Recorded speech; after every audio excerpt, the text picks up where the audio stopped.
दोस्तों, आज की जो सच्ची घटना मैं आपको सुनाने वाली हूँ वो हरियाणा प्रदेश के पनवेल जिले की चांद हाट की कहानी है। कहते हैं बच्चे बहुत अनमोल होते हैं। अगर छोटे बच्चे को अच्छी परवरिश दी जाए, अच्छे संस्कार दिए जाएं, तो इसका असर वो बड़े होने के बाद जरूर दिखाते हैं। लेकिन अगर इसी के उलट आपने गलत तरीके से बच्चे की परवरिश कर दी या बच्चे कच्ची मिट्टी के बर्तन के जैसे होते हैं, अगर उन्हें किसी भी तरह का गलत संस्कार या गलत चीजें सिखा दिया गया तो बाद में जाकर के वो बहुत घातक हो सकता है। आज के वीडियो में एक 14 साल के ऐसी ही बच्चे की कहानी मैं आपको सुनाने वाली हूँ, जिसे सुनकर आप भी सोचने पे मजबूर हो जाएंगे और सहम भी जाएंगे। दरअसल दोस्तों, बात है सितंबर 2019 की। एक महिला पुलिस थाने जाती है नजदीकी और रो रो कर पुलिस को अपनी आप बीती बताती है कि एक लड़के ने मेरे साथ यौन शोषण किया है और यौन शोषण मेरे साथ जबरदस्ती किया है। साथ ही साथ 1 साल तक उसने मुझे मजबूर किया, यौन शोषण किया, और अब मैं जब उसके बच्चे की माँ बनने वाली हूँ, मेरे पेट में बच्चा पल रहा है, तो अब वो लड़का मुझसे शादी करने के लिए लगातार मना कर रहा है। इस बच्चे को मैं पिता का नाम कैसे दूं? और दूसरी बात कि वो महिला की जो कहानी थी वो ऐसी महिला थी जो कि विडो थी, यानी वो पहले से ही शादीशुदा थी, लेकिन कुछ वर्षों पहले ही उसके पति का देहांत हुआ था।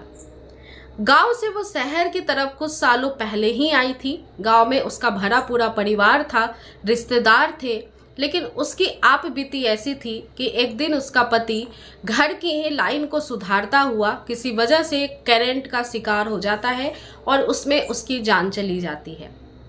उसके बाद परिवार के सहयोग से और सारे ही उसके रिश्तेदारों के सहयोग से वो जैसे तैसे करके शहर की तरफ आती है और अपने बच्चों का भरण पोषण करने लगती है। महिला बताती है कि जब मैं किराए के मकान में रहने आई थी तब इस लड़के की नज़र मुझ पे पड़ी। वो कुछ ना कुछ बहाने से मेरे घर आने जाने लगा और एक दिन इस ताक के मौके पे बैठा था कि वो मुझसे शारीरिक संबंध बना सके। यूं ही नहीं, शारीरिक संबंध बनाने के लिए उसने तरह तरह के बहाने भी किए और मुझे बाद में वो टॉर्चर भी करने लगा, जिसकी वजह से मैं संबंध बनाने के लिए मजबूर हो गई। अब मैं जब प्रेग्नेंट हो गई हूँ तो उसने तरह तरह के वादे किए थे, पर अब वो बहाने बना रहा है और मुझसे शादी करने के लिए नकार रहा है। जो नज़दीकी थाना था वहाँ की ASI थी अंजू देवी। अंजू देवी ने एक चार्जशीट तैयार किया और लगभग ये ट्रायल के लिए केस जनवरी 2020 में गया कोर्ट के अंदर। कोर्ट के अंदर जब ये मुकदमा चलता है तो दोनों ही पक्ष के वकील जो थे जिरह कर रहे थे। महिला के तरफ से तमाम जो कहानियां अभी आपको सुनाई है वो कोर्ट में भी जज के सामने रखा जाता है और इत्तेफाक से इस कोर्ट की जो जज थी वो भी महिला ही थी। जब सारी चीजें विपक्ष के वकील बोलते हैं कि इस महिला का शारीरिक शोषण हुआ है, ये प्रेग्नेंट है, अब ये लड़का इससे शादी नहीं कर रहा है, तब विपक्ष के दल के जो वकील थे उन्होंने कहा कि ये लड़का ऐसा कर ही नहीं सकता है, और अगर कर भी रहा है या किया भी है तो इस महिला ने ही इसको मजबूर किया है, क्योंकि जब आप इस लड़के की उम्र सुनेंगी तो ये मात्र 24 साल का है, अंडर एज है, और जिसकी वजह से इसका पूरा विकास मस्तिष्क का नहीं हुआ है। और दरअसल सच्चाई ये है कि यह महिला जब शहर में किराए के मकान में रहने आई थी तो अपनी जरूरतों को पूरा करने के लिए इस लड़के का सहारा लेती। पहले तो ये जरूरतें कुछ सामान को लेकर के हुआ करती थी, जैसे कुछ भी सामान घर का लाना है तो ये इस पास में पड़ोस में रहते हुए लड़के को बोल दिया करती थी, और वो लड़का जब इस सामान को लेकर के घर आता था तो ये महिला पहले उससे दोस्ती करती है, बहुत अच्छे से बातें करती है, उसे अपने बातों में फंसाती है और फिर कई घंटे ये दोनों आपस में बिताना शुरू कर देते हैं। जब लड़के के परिवार वालों से पूछा गया तो परिवार वालों का कहना था कि ये लड़का हमारी बात को मानता नहीं था और इसी महिला के आसपास घूमता रहता, या यूं कह ले कि वो लड़का हमारे हाथ से ही निकला हुआ था। वो हमारी बातें नहीं मानता था और इस औरत की बहुत बात माना करता था। जब लड़के से पूछताछ हुई पुलिस के द्वारा तो लड़के ने भी यही बताया कि पहले तो ये महिला मेरे साथ जब हरकतें करती थी तो मुझे बहुत गंदा लगता था, लेकिन बाद में जब ये मेरे साथ संबंध बनाने लगी तो बाद में उस लड़के को भी आनंद आने लगा, और वो उस समय जानता नहीं था कि ऐसा करने से महिला प्रेग्नेंट हो जाएगी।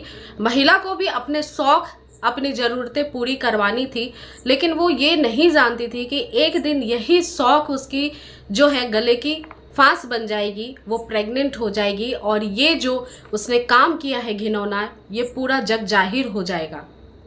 जब महिला प्रेग्नेंट हो जाती है तब वो जब इस 14 साल के लड़के को बताती है तब उसे समझ में नहीं आता है क्या करना है, क्योंकि वो खुद भी इतना आत्मनिर्भर उस समय नहीं था।